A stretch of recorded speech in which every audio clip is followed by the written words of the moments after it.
a las 7 de la noche. En esta ocasión tenemos el gusto de presentar la plática titulada Uso de la biotecnología en el sector agrícola. Nos acompaña la doctora Magali Ruiz Rivas y me voy a permitir dar la reseña de la doctora. La doctora Magali es químico bacteriólogo parasitólogo, egresada de la Escuela Nacional de Ciencias Biológicas del Instituto Politécnico Nacional.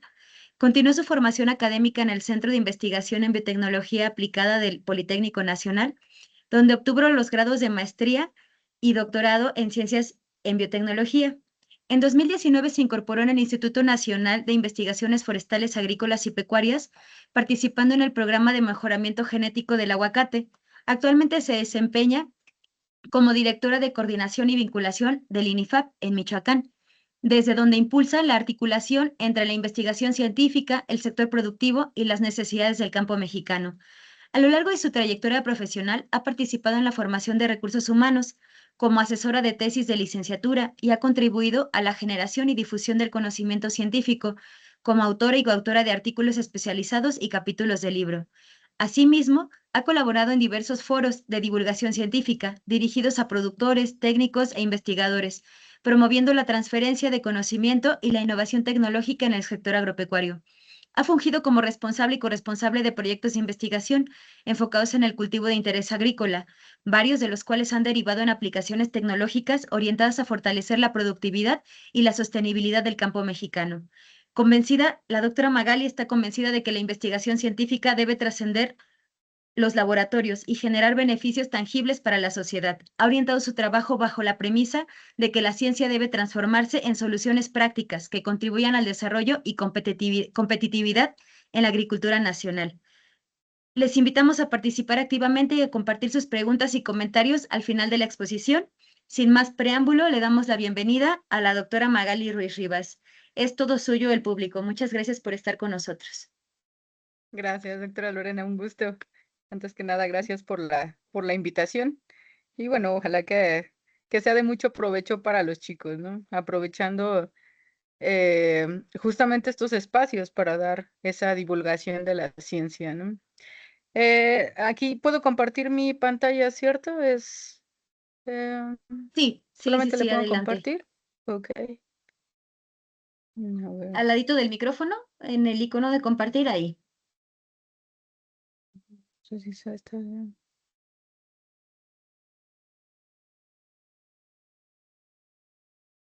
No, esa es tuya, ¿no? Ay, no me aparece a mí la compartir pantalla. Ah, ok, ya está.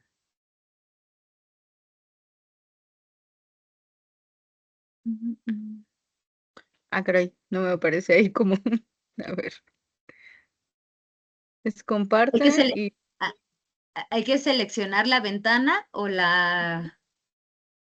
de pantalla. Ajá. Y es que me aparece ahí nada más. Selecciona una pantalla, ventana. A ver, ahí ya la ven. Ahí ya se ve. ¿Se ve ahí la Mm, pantalla? No. no, ahí estamos viendo tu Meet. Ok.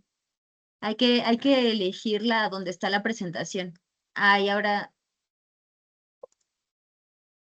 A ver, voy a volver a hacerlo. Comparte. Es que me da la opción ventana, pestaña, pero no me da la opción de. A ver, pantalla completa. Mm, ahí está tu presentación ahora sí. ¿Listo? Ahora sí. Sí, Ok, perfecto. Muy buenas tardes, chicos. ¿De qué formación son? ¿Qué carrera tienen los chicos? fíjate que tenemos invitados de varios lugares, desde agrónomos, Perfecto. biólogos, químicos, Muy incluso bien. personas que están realizando el doctorado y productores por ahí, técnicos, contadores también. Ah, de todo. Perfecto. Bueno, pues un gusto entonces recibirlos aquí en esta presentación. Bueno, pues pasaremos a lo que inicia la presentación. Bueno, como ya lo hizo la doctora Lorena, justamente mi nombre es Magali Ruiz y justamente yo soy licenciado en químico bacteriólogo y parasitólogo. Cuando yo empecé la carrera, yo pensaba que a lo mejor lo mío iba a ser como la cuestión clínica. Decía, bueno, lo clínico me gusta, creo que el poder apoyar en cuestiones de salud, pues sería útil y amigable para mí. Sin embargo, cuando yo empezaba a ver todo lo del uso de agujas y sangre y a veces dar noticias no tan buenas, pues opté por cambiar un poquito el panorama. Yo creo que una de las ventajas que tiene la carrera, de químico, bacteriólogo, parasitólogo es que, abarca varios rubros. Entonces, eso fue algo bueno, a fin de cuentas, porque me permitió aplicar para lo que fue la maestría en biotecnología aplicada, también del Politécnico. Y en ese momento yo dije: "No, ya no quiero ver o tener nada que ver con cuestiones de salud". Y entonces opté por, cuestiones de biotecnología, justamente. En ese momento me entrevisté con diversos investigadores y la verdad es que me llamó muchísimo la atención el grupo de trabajo de mi asesora en ese momento, quien trabajaba con bioremediación. Entonces ellos utilizaban hongos, ahí como les pongo en la imagen, que crecían en la madera. Y resulta que la madera tiene un polímero que es muy abundante y bueno, que es de hecho una de las estructuras principales, que es la lignina. Entonces, al ver que estos hongos podían crecer en la lignina, se hizo la hipótesis de que podrían tener enzimas que pudieran degradar en algún momento el petróleo. Entonces, ahí lo que les pongo en las diapositivas, justamente es una imagen de la lignina y una imagen de una molécula que forma el petróleo, ¿no? Uno de los hidrocarburos que forman el petróleo.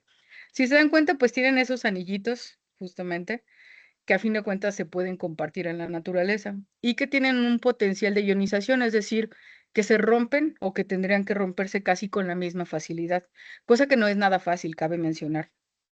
Entonces yo dije, bueno, suena bien el hecho de que hongos que pudieran crecer en la madera, pues tuvieran la capacidad de ser utilizados en el proceso de bioremediación.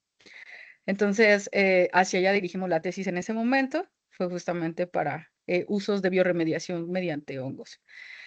Terminando eso, dije: "Ay, como que los hidrocarburos sí tienen su chiste para poder ser trabajados", es decir, no es tan fácil, requieres ciertas condiciones, ya que, pues, pueden también ocasionar ciertos, tipos de cáncer, ¿no?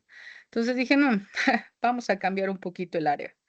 Entonces me fui hacia la aplicación de biotecnología en, justamente lo que era amaranto, uno de los, semillas endémicas en el país. Entonces, es considerado un pseudocereal, porque no tiene la misma cantidad de azúcares que, por ejemplo, el maíz. Entonces, teóricamente, pues, podría ser un poquito más saludable su consumo, ¿no? No porque el maíz sea malo, es bueno, pero en este caso el amaranto tiene ciertas características que pudieran hacerlo como, un cultivo muy, útil para la salud. Entonces, además de que tiene estas cuestiones de ser útil, pues, resulta que el amaranto tiene capacidad para poder crecer en temperaturas, extremas, tanto de calor como de frío. Entonces, empezamos a evaluarlo de manera molecular para ver cuáles son los genes que le pueden dar características ahí muy específicas para poder resistir o tolerar condiciones de extremas, ¿no? En algún momento de la presentación les voy a mencionar cuál es o cuál se utiliza como definición de resistencia y tolerancia en los cultivos. Pero bueno, ahorita era como para darles un background de qué era lo que yo comenzaba haciendo, ¿no?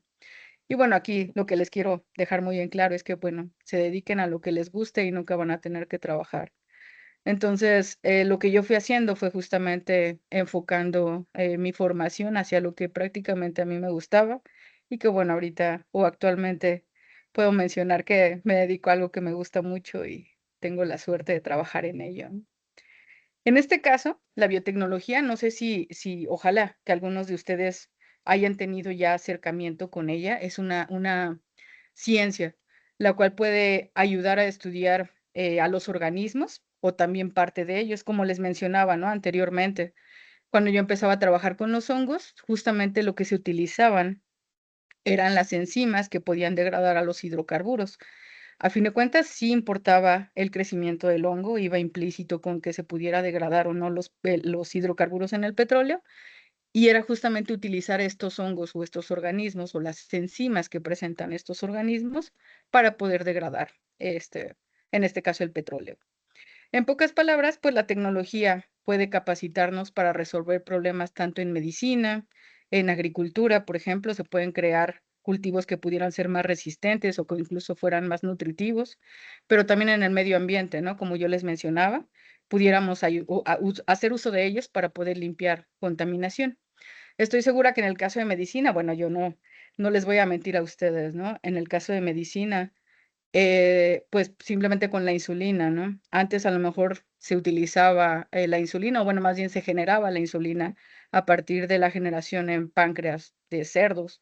Actualmente ya se utilizan microorganismos para poder llevar a cabo estos procesos, haciendo que estos procesos sean muy específicos y que sean, que nos den, por ejemplo, en este caso, una hormona que sea casi, casi pura, ¿no? Entonces, que sea más fácil de utilizar. Y bueno, aquí les pongo algunas de las imágenes bonitas en donde se pudiera utilizar la biotecnología. Además, una de las cuestiones que pudiera manejar es que nos da, la capacidad para innovar, es decir, inventar nuevas formas de hacer las cosas, mejora la calidad de vida, ya que contribuye a un mundo que pudiera estar más saludable, sostenible y eficiente a través de la aplicación de la biología y la tecnología, ¿no? Va implícito en el nombre, creo, biotecnología. Yo siempre les pongo a mis alumnos, el ejemplo, ¿no? De qué pasaría en un apocalipsis zombie, justamente. Entonces, en un escenario de un apocalipsis zombie, enfocado, pues, obviamente a la sobrevivencia o a la supervivencia humana, ¿no? Pues, las mejores profesiones, serían aquellas que nos proporcionen habilidades prácticas. También se necesitaría de liderazgo, ¿no? Conocimiento en primeros auxilios, supervivencia. Cuando yo lo menciono esto, yo escribo o busco esto con la inteligencia artificial, pues bueno, ellos mencionan o se menciona que el primer, punto, pues sería tener a alguien que sepa sobre sector salud, ¿no? Que pudiera atender heridas, enfermedades y mantener la salud del grupo a fin de cuentas. Entonces, definitivamente las cuestiones médicas serían muy útiles en este escenario, ¿no? La inteligencia artificial menciona un ingeniero civil que pudiera ser capaz de construir y reparar refugios, armas y herramientas básicas. Y a lo mejor este escenario va un poquito enfocado hacia mis tesistas en muchas ocasiones, porque yo les pregunto en qué lugar ustedes pondrían a las cuestiones agronómicas, ¿no? La importancia que tienen los productores para el país, ya que son quienes producen nuestros alimentos. Entonces, eso es también para que ustedes lo vayan pensando ahorita desde allá, desde casa. En tercer lugar, pues justamente la inteligencia artificial pone esto, a los agricultores o expertos en horticultura, los cuales pues se encargan de cultivar alimentos y garantizar la autosuficiencia alimentaria. Aquí en Michoacán son varios los estudiantes y tesistas de la Facultad de Agronomía, pues que todavía tienen familia que se dedica a la producción de algún insumo. Entonces, afortunadamente, algunos de ellos todavía han heredado esas, herramientas, esas capacidades para poder conocer lo que es la producción. Sin embargo, he dado algunas pláticas en otras, ciudades y sí me ha tocado quienes no saben, germinar ni siquiera un frijolito, ¿no? Entonces, eso es cuestión de pensarse. Yo creo que yo, si estuviera en un apocalipsis zombie, sí quisiera tener de mi lado a bastantes agricultores o productores, ¿no? Que pudieran o que supieran producir alimentos. En cuarto lugar, ponen, por ejemplo, soldados o expertos en combates para defensa y protección del grupo contra amenazas físicas, que bueno, no dejan de ser importantes, ¿no? Experto en comunicaciones, ya sé, ya puede ser que algunos de estos podamos ser algunos de nosotros podamos ser muy buenos en cuestión de, producción de alimentos, pero, ¿qué pasaría si no sabemos o no podemos comunicarnos a lo mejor con otros países, no? Incluso como sale en las películas, estadounidenses, en donde podemos hablar por radio y ver si es que hay alguien más, vivo en otras localidades o en otras zonas, ¿no? Entonces, considero que también sería importante. Aquí menciona la inteligencia artificial, el uso de un cocinero experto en conservación. Yo creo que conservación de alimentos sería importante, que sea experimentado en escalado o acrobacias para acceder a lugares elevados o peligrosos. Un líder o coordinador para poder organizar, motivar y tomar decisiones estratégicas en situaciones de crisis. Ponen en noveno lugar un experto en química o farmacéutica Yo la verdad es que también sería, yo creo que de los primeros que yo consideraría en el grupo, pues porque pues nunca estamos exentos de algunas enfermedades, ¿no? Obviamente ustedes deben de recordar cómo fue el conocimiento de algunos de los primeros antibióticos, ¿no? Por ejemplo, la penicilina. Entonces, pero algo que les menciono siempre a los chicos es el hecho de que la dosis importa. Si bien la naturaleza nos ha dotado de muchos de los remedios para poder contrarrestar ciertas enfermedades, también es cierto que las dosis pueden definir si es que una molécula va a ser un antídoto o un veneno, ¿no? Entonces es importante conocer las dosis, acuérdense. Y bueno, finalmente ellos ponen un carpintero o constructor. Entonces, dentro de, pues a lo mejor esto entraría también dentro de las cuestiones civiles, ¿no? Y algo que aquí le hago mucho hincapié a los chicos cuando les hago esta presentación es que, pues sí, tengan muy claras sus prioridades, ¿no? Porque a lo mejor aquí no veo tanto a tiktokers de belleza ni, bueno, en este caso a lo mejor los deportes también serían importantes o las artes y demás, no demerito esto, pero pues sí hay cosas que pudieran tener más importancia en caso de una invasión o un apocalipsis, ¿no? Entonces, en pocas palabras, ¿qué es la biotecnología y cómo se podría aplicar en los cultivos? Bueno, como ustedes podrán ver ahí a mano, en la parte superior derecha, pues se menciona lo que es el INIFAP, que es pues ahorita en la institución en donde yo laboro.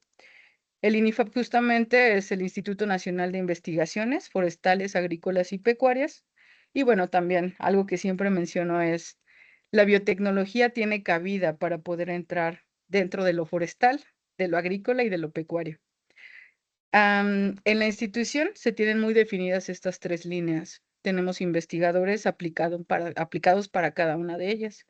Pero bueno, en mi caso, con la biotecnología se puede hacer uso o se puede incluir dentro de cualquiera de estas tres, de estos tres rubros, ¿no? Y justamente mencionando que la biotecnología, pues sería el conjunto de técnicas que involucran la manipulación de organismos vivos o sus productos metabólicos para poder producir sustancias, desarrollar y mejorar procesos o proporcionar servicios. En pocas palabras, pues es utilizar organismos para desarrollar o mejorar productos y pues facilitar lo que es la vida, ¿no? En cuestión de cultivo de aguacate, porque bueno, quisiera destacar y a lo mejor ahorita en la sesión o en la cuestión de preguntas, ustedes pueden abordarme en todo lo que quieran de cultivo de aguacate. Yo fui contratada para lo que es mejoramiento genético de este cultivo, ¿no? Que a la verdad no recuerdo si lo tengo más adelante, pero bueno, es uno de los cultivos más importantes de exportación. El primero en exportación me parece que es la cerveza, en segundo es el aguacate, en tercero hasta hace un par de años eran las berries, pero ahorita me parece que ya fue desplazado por el jitomate y en quinto lugar es el mezcal y el tequila, dejando a las berries ya hasta un sexto lugar. Pero bueno, en este caso, mencionándoles de lo que es el cultivo de aguacate, la verdad es que es uno de los cultivos más bonitos que yo he visto. Desafortunadamente, pues sí está ahorita muy estigmatizado en cuestiones de que pues utiliza agua o se supone que agua un poco más de lo debido con respecto a otros cultivos, pero esto se puede hacer más eficiente si es que se cuenta con el riego necesario o requerido para el cultivo. Es de importancia nacional, ya que deja una derrama económica de más de 100 millones de pesos, 100 millones de dólares, perdón, al año. Tiene un alto valor nutricional y económico. Presenta susceptibilidad. Sin embargo, es un cultivo que puede presentar también susceptibilidad ante estrés biótico como estrés abiótico. Actualmente, pues existen factores limitantes con tendencias globales hacia la escasez de agua y cambio climático. ¿Y por qué hago este hincapié?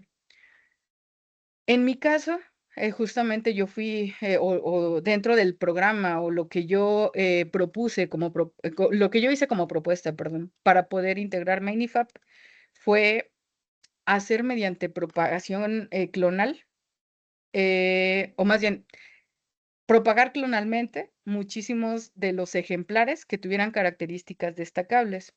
Y ustedes pueden pensar ahí como de, bueno, ¿y qué sería una característica destacable en un cultivo, no? A lo mejor pensándolo así en aguacate, por ejemplo, son árboles que pueden llegar a tener una altura de hasta 6, 8 metros. Entonces, eso podría dificultar un poco el cultivo o el que se recoja, a la hora de recolectar el fruto, pues obviamente el personal debe de utilizar una canastilla, lo cual implica un gasto para poder subirse al árbol, ¿no? ¿Qué pasaría si nosotros tuviéramos árboles que solamente midieran a lo mejor como 1,5 metros? Prácticamente podríamos colectar perdón, los frutos de árboles pequeños, no necesitaríamos el uso de canastillas, ¿no? Además de que, bueno, un árbol de porte pequeño requeriría menos fertilizantes, menos uso de agua posiblemente. Entonces, ahí es donde entra justamente la biotecnología, en la propagación de ejemplares que tengan características destacables. Una de las características destacables podría ser el porte. A lo mejor a ustedes les viene a la mente otro tipo de características destacables, ¿no? Por ejemplo, a mí se me ocurre, quiero ver árboles que pudieran sobrevivir en cuestiones desérticas. Y les puedo decir, o más bien les puedo asegurar, que en este momento han logrado hacer el desarrollo de árboles con poco necesidad de agua en países como Perú y como Chile. Entonces, México tiene una muy grande ventaja en cuestión de ecosistemas, ya que el aguacate se puede adaptar perfectamente a los climas que tenemos en México. Ahorita, si bien Michoacán hasta igual hace un par de años todavía seguía siendo el principal exportador del cultivo de aguacate, en estos momentos justamente Jalisco ya tiene el permiso para exportación a Estados Unidos. Muy seguramente en un futuro lo va a tener Nayarit, el Estado de México y también Morelos. Entonces, pues es un cultivo que es muy buscado, sobre todo se consume allá en Estados Unidos en la época de Super Bowl.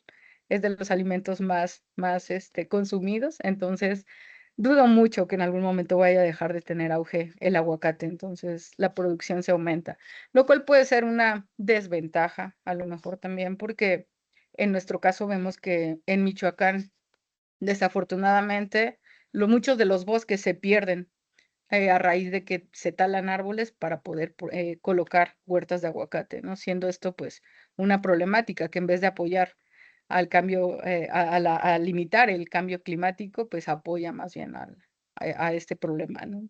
Entonces, son varias las cuestiones. Si pudiéramos trabajar con aquellos ejemplares que tengan esas características sobresalientes y sobre todo propagar clonalmente a estos ejemplares, pues sería lo ideal, ¿no? Para ello se puede hacer uso de herramientas biotecnológicas y ahorita, un poquito más adelante, les voy a hablar de qué es lo que tenemos de avances con ello. En el caso de aguacate, resulta que no solamente pertenece a la industria alimenticia, ¿no? Sino también a la cosmética. Yo estoy segura de que en algún momento ustedes han escuchado sobre el uso de aceites de aguacate, ya sea para grado comestible, pero también hay grado cosmético. Entonces es algo muy, muy interesante. El aguacate se utiliza en diversos rubros, pero además en plásticos. También estoy segura que ustedes en algún momento han visto o han tenido en sus manos algunos de los polímeros. Se hace sobre todo en popotes, me parece, yo lo he visto ya en popotes, en ¿cómo se llama? Cubiertos desechables, hechos a base de polímeros de aguacate, justamente. Lo cual, pues bueno, eso podría incluso incrementar los usos que se le puede dar al cultivo, ¿no? Bueno, en agricultura pues se puede dar los términos de resistencia, por ejemplo, a ciertas enfermedades y plagas, tolerancia a factores ambientales, lo que les mencionaban, pueden ser también ejemplares que sean de un porte pequeño para la obtención de mejores alimentos. Lo que les decía hace rato, bueno, en la diapositiva anterior, si bien el aguacate es un buen cultivo, también es susceptible a plagas y enfermedades. Imagínense ustedes que van a ser productores de aguacate. Aproximadamente un árbol joven empezaría a dar fruto por ahí de los 5 primeros años, ustedes comenzarían a poder cosechar. Está en su mayor auge por ahí de los 15 años, entre 12 y 15 años podría ser como la mayor producción que ustedes pueden tener de un árbol de aguacate. Pero imaginen que tiene una enfermedad en el sistema radical a los 15 años. Entonces, ustedes ya invirtieron en el crecimiento, en la fertilización, en el riego, en los permisos. de cultivo de aguacate, todo para que a los 15 años, que está justamente en su mera producción, llegue una enfermedad y los mate, ¿no? Entonces, aquí los productores lo que mencionan mucho, hay una enfermedad, específica del aguacate. Bueno, no es cierto, no es específica, más bien es la enfermedad que más le da a los aguacateros, que se llama tristeza del aguacatero, justamente. Y es causado por un omiceto. Este omiceto se mete en las raíces y empieza a secar las raíces. Y bueno, ustedes o algunos de ustedes, y los que no lo sepan, em, los órganos por donde las plantas pueden nutrirse o alimentarse es a través de raíces. También lo pueden hacer por fijación de nitrógeno, no por vía de fotosíntesis, pero la absorción de nutrientes a través de suelo y fertilizantes es a través de raíces. Entonces, imagínense ustedes que llega un omiceto y entonces impide que pudiera tomar nutrientes del suelo. Entonces, esto provocaría la muerte o provoca la muerte de la planta. Ahora bien, ¿qué pasaría si ustedes tienen un ejemplar que puede ser resistente a esta enfermedad?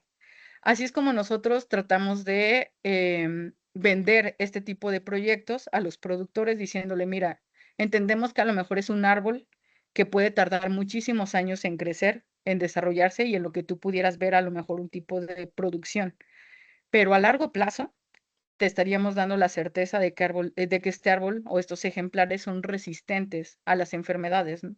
Entonces, no tendrías esa pérdida de ejemplares a los 15 años, sino que estos árboles te podrían durar, pues, a lo mejor de por vida, ¿no? Específicamente para este omiceto. El omiceto se llama Phytophthora cinnamomii y, pues, ha sido, la verdad, de los organismos más estudiados en todo el mundo, ¿no? Sobre todo, pues, aquí en México, por la intención también de tratar de contrarrestar los efectos negativos que tiene este patógeno.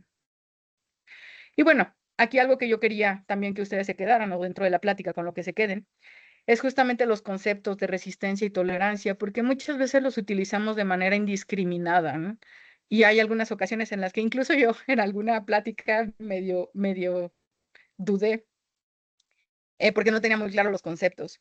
Pero bueno, aquí se define como la tolerancia a la capacidad del árbol para poder continuar su ciclo de vida, aún con la presencia de algún factor estresante. Es decir, la producción del fruto se va a mantener. En la resistencia, esta ya involucra mecanismos de defensa activos propios del árbol. Es decir, la enfermedad no se va a desarrollar. La diferencia prácticamente, si lo vemos como un ejemplo un poquito burdo, sería el hecho de que en el caso de tolerancia, ok, va a decir el árbol, ok, donde tú me pongas, puedo crecer y te puedo producir alimento o te puedo producir los frutos, pero si me pusieras en un lugar donde yo no tengo ese tipo de estrés, ya sea biótico o abiótico, podría crecer, desarrollarme mejor y producir mejores frutos, ¿ok? Sin embargo, un ejemplar que sea resistente, él sí va a decir, no, a mí ponme donde quieras. A mí me puedes poner en zona desértica y voy a ser resistente para el estrés por sequía.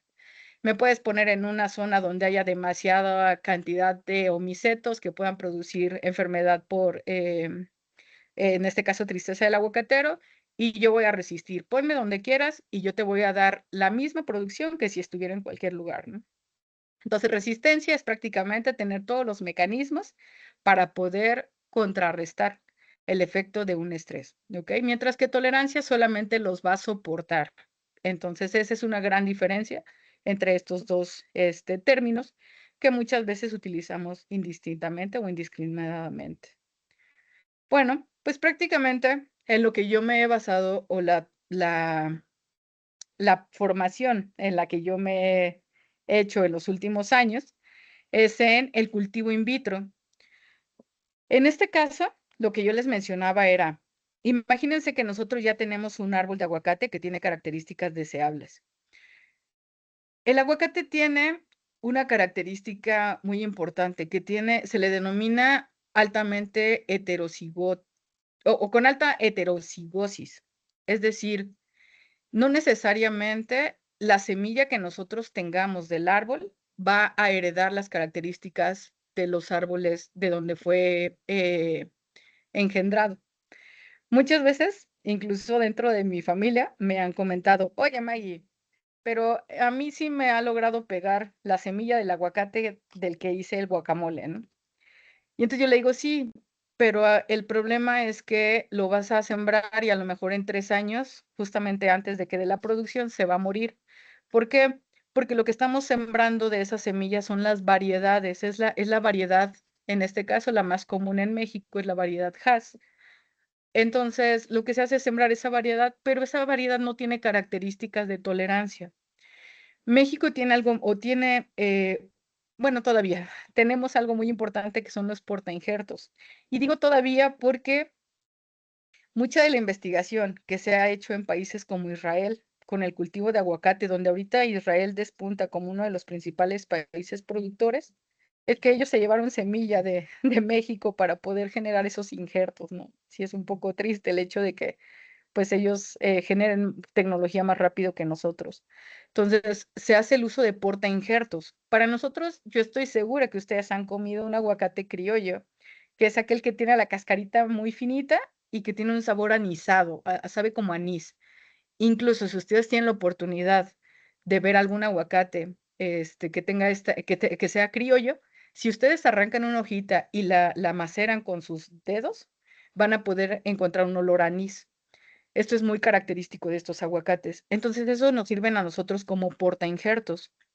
Y entonces, un árbol portainjertos lo que va a tener es que es lo que va a estar fijado al suelo, ¿ok? Entonces, va a ser de características de resistencia a suelo, por ejemplo, o tolerancia. Y entonces, si nosotros colocamos ahora sí una variedad en este portainjertos, entonces va a poder generar una muy buena producción.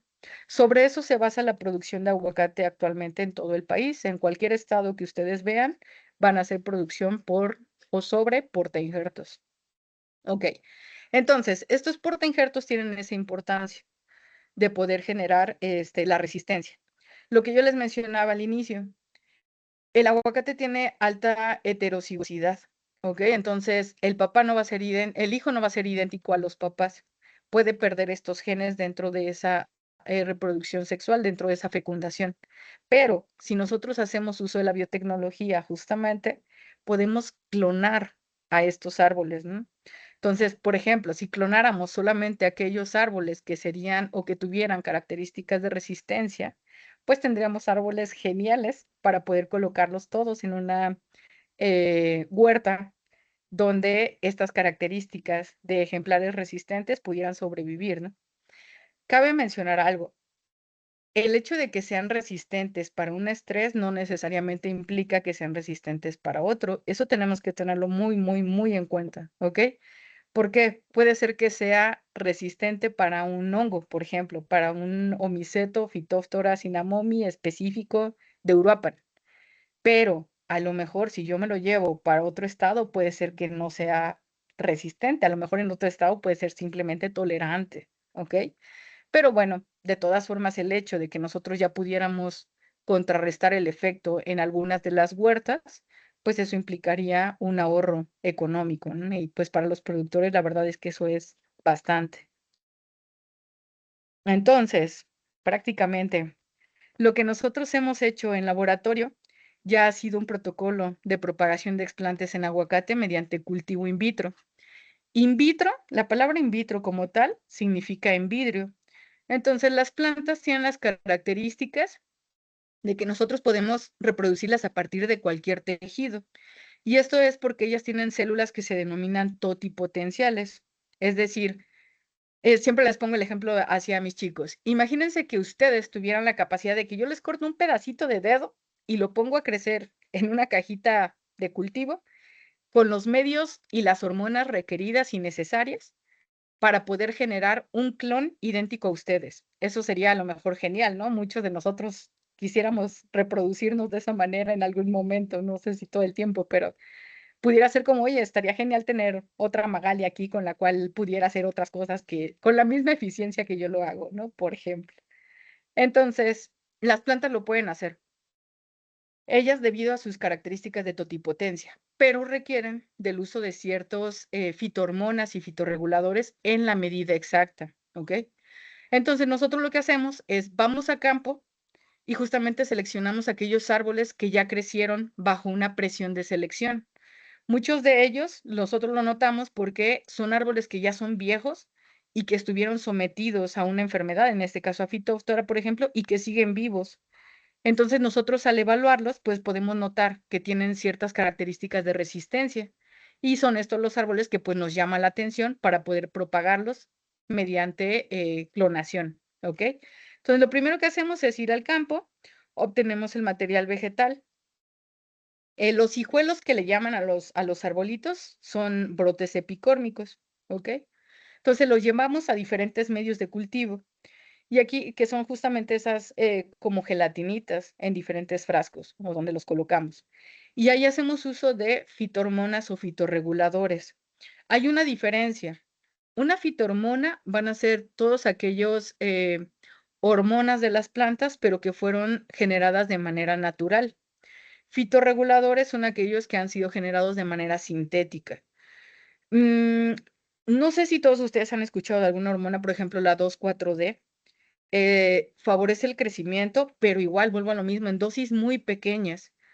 En la guerra se llegó a utilizar este fitorregulador, pero en cantidades exageradas para poder rociar los cultivos del enemigo, y poder acabar de esta manera con los cultivos, ¿no? Entonces, si dejas sin fuente de alimento a las personas, pues va a haber simplemente esa presión de selección, ¿no?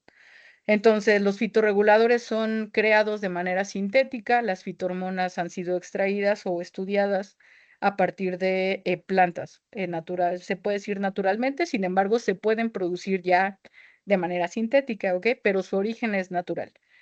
Entonces, nosotros a partir del uso de estas fitohormonas las aplicamos en esos medios de cultivo. Como ustedes pueden ver ahí en esos frasquitos, esos justamente son pedacitos de árbol de aguacate que ya fueron sometidos a cultivo in vitro. Aplicamos hormonas, primero para que puedan ser, empezar a generar esas hojitas, pero después para otras hormonas para que puedan empezar a hacer el crecimiento dentro de este medio de cultivo. Hasta que obtenemos la generación de más estructuras vegetales. Nosotros le llamamos vegetales aéreas porque, pues, crecen, justamente por encima, que serían las hojas y nuevos brotes. Aquí nosotros lo que podríamos hacer también sería cortar las yemitas apicales, que son las hojitas que salen, en el tallo, y ponerlas otra vez en cultivo in vitro, y podríamos generar otro clon, se le puede llamar así. Para que finalmente podamos generar raíces en los explantes clonales. Entonces, ahí lo que ustedes ven es un frasquito justamente donde está un cultivo de aguacate y que si nosotros lo ladeamos, podríamos ver ahí las raíces.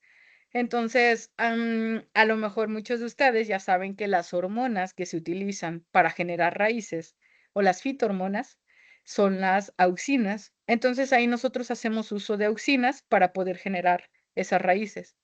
El siguiente paso de aquí sería que nosotros pudiéramos tener a lo mejor cientos o miles de estos ejemplares que serían clones justamente, y después pasarlos ya a sustrato para posteriormente llevarlos a huertas. Desafortunadamente, el porcentaje ahorita de generación de estas raíces para mí ha sido muy bajo, ha sido solamente del 4%, pero seguimos de todas formas evaluando cuál sería la concentración óptima para poder generar estos clones, ¿no?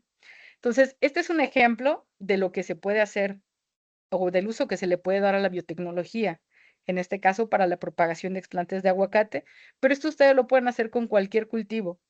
Tenemos un método estandarizado ahorita para papa, un método estandarizado para fresa y uno para zarzamora.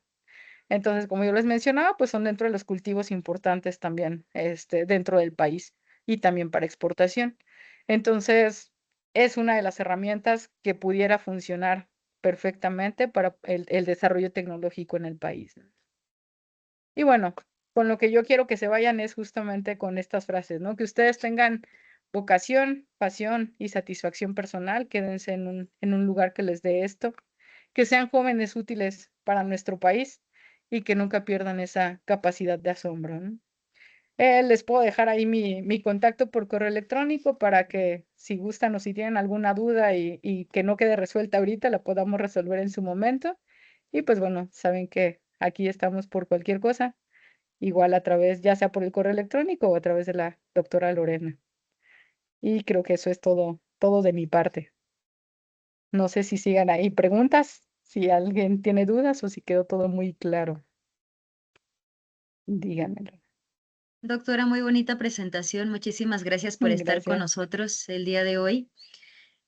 Por aquí hay, bueno, en Facebook también hay un par de preguntas. Le voy a hacer algunas y una de ellas es, usted presentaba que en tercer lugar, dentro de las vocaciones más requeridas, si hubiera pues, un ataque zombie, sería horticultura. ¿Cómo incentivar a los jóvenes de ahora a adentrarse a carreras como estas, horticultura, agronomía, agroecología, la cual nos puede permitir generar nuestros propios alimentos y tener una soberanía alimentaria? Híjole.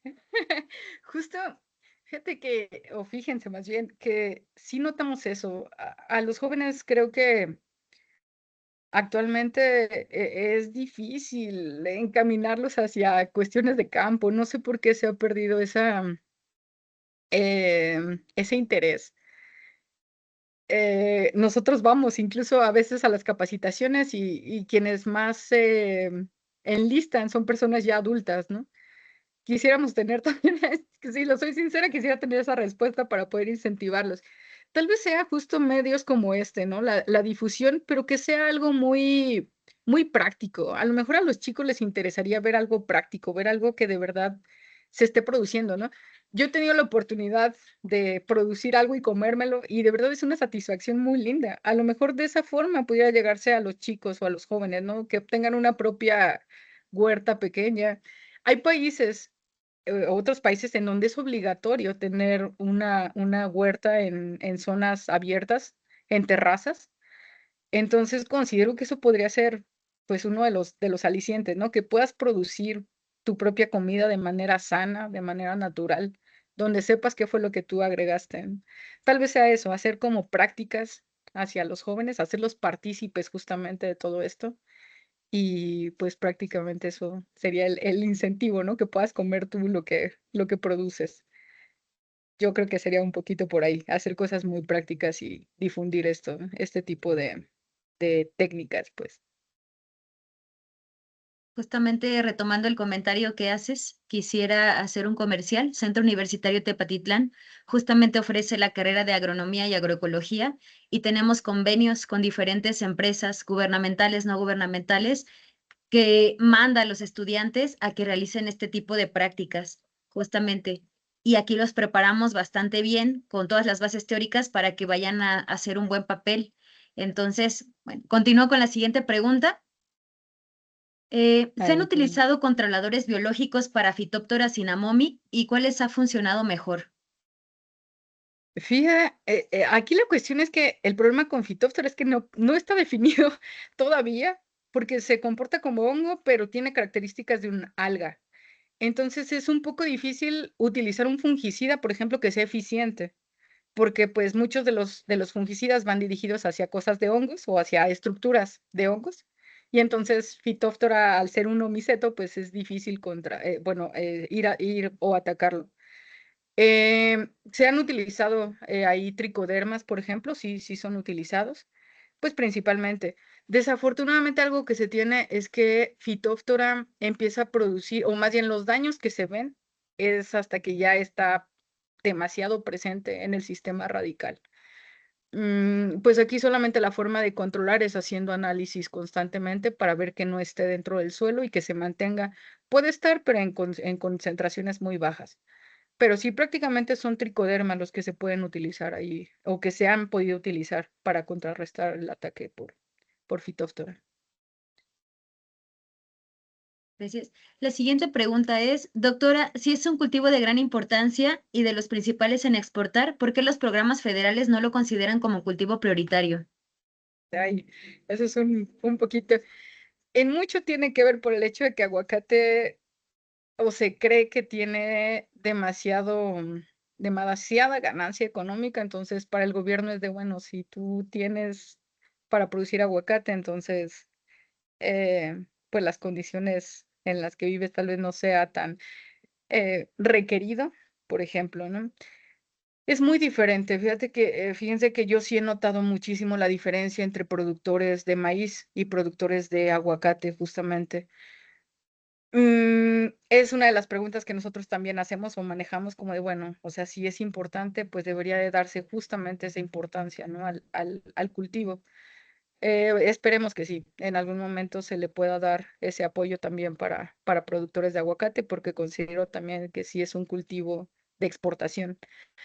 Algo que tiene también el cultivo es que si ha logrado ser de exportación, es porque los productores se han preocupado porque de verdad se mantenga la calidad fitosanitaria para ello. Entonces hay que pagar ciertos permisos y demás.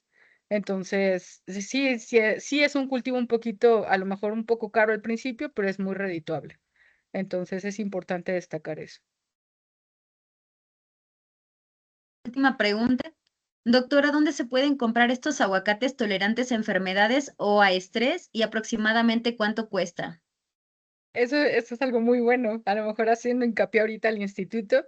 En Nayarit fue uno de los investigadores quien empezó a desarrollar aguacates que no solamente son tolerantes a estrés por sequía, sino también aguacates que son tolerantes a estrés hídrico, es decir, bueno, a estrés por demasiada agua, encharcamientos. Entonces, el INIFAP, nosotros tenemos ahorita estos ejemplares y justamente nosotros seguimos tratando de hacer esa propagación. Si bien yo les presenté ahorita la técnica de cultivo in vitro, les comentaba que no es necesariamente ahorita tan eficiente por la baja producción de raíces, pero se puede hacer por técnicas de acodo. Entonces, la propagación, técnicas de acuerdo que ya están estandarizadas. En el caso de nosotros, INIFAP puede venderlas si están dentro del catálogo. Tendríamos que hacer la solicitud, o eso siempre va a ser a través de solicitud en el catálogo. Y el costo, la verdad ahorita desconozco el costo, pero me parece que estaba entre 185 y 100 pesos, recuerdo. Entonces sería cuestión como de preguntar más bien si ahorita están en producción, porque se tienen que propagar, lo que se propaga ahí es la vareta. Entonces las varetas para poder hacer injertación y hacer acodo. Entonces ese sería el material vegetal que se tiene y si lo tiene disponible en IFAP, solamente sería cuestión de preguntar si está en existencia ahorita. Y ahora sí, la última. Como futuro estudiante de agroecología, ¿qué áreas de la biotecnología tiene mayor demanda laboral a nivel internacional? Ay, eso es. Yo creo que la biotecnología sí ha sido un poquito subestimada todavía aquí en el país. A lo mejor a foros y otros eventos en donde yo he tenido oportunidad de participar, sí he visto que hay países, por ejemplo, en el caso de Perú, ¿no? Donde ya hacen la producción de árboles de aguacate, en de verdad desiertos. O sea, es sorprendente porque yo digo, bueno, es que ellos ya están prácticamente previendo el futuro. Uno podría pensar como de, bueno, es que Perú, pues a lo mejor no es de los países que pudiéramos considerar más desarrollados, pero la verdad en cuestiones agronómicas tienen muchos avances. Perú, Chile son de los países que yo he visto que tienen muy buena posición, al menos en cultivos, como son aguacate, algunos en berries, por ejemplo, también Chile tiene producción de algunos berries. Entonces, ahorita podría pensar que al menos los que se me ocurren en ese sentido, Perú, Chile, Colombia también tiene muy buenos técnicas para propagación de aguacate bajo características específicas. Y bueno, ahorita, pues lo que les comentaba, ¿no? También países como ahorita Israel también tiene muy buenas posibilidades ahí agronómicas. Entonces, la biotecnología abre bastantes abanicos, dependiendo de, pues, a dónde quieras dirigirlo, ¿no? Sobre todo, pues, va a ser, ahorita todo estaría muy enfocado hacia cambio climático, prácticamente cultivos que pudieran ya resistir estas condiciones de sequía, estas condiciones a lo mejor, a veces yo pienso nada más en sequía, pero en realidad puede ser a veces hasta, por ejemplo, ahorita el fenómeno del niño, ¿no? En el que estamos viviendo, donde pueden ser más bien lluvias intensas. Entonces, todo eso se tiene que prever y pues dirigir prácticamente la biotecnología o el uso de la biotecnología hacia estos rubros. Doctora, ya no hay más preguntas. Agradecemos sinceramente su participación. y gracias por compartirnos su conocimiento, su experiencia. También agradecemos a todas las personas que estuvieron hoy con nosotros aquí en el Meet y en Facebook. Muchísimas gracias. Los invitamos a seguir las redes sociales de Centro Universitario Tepatitlán. Recuerden que tenemos diferentes carreras como agronomía, agroecología, contabilidad y administración. Doctora, muchísimas gracias. Le haremos llegar su reconocimiento. No, gracias a Gracias, ustedes. Hasta luego. gracias. Hasta luego. Adiós a todos.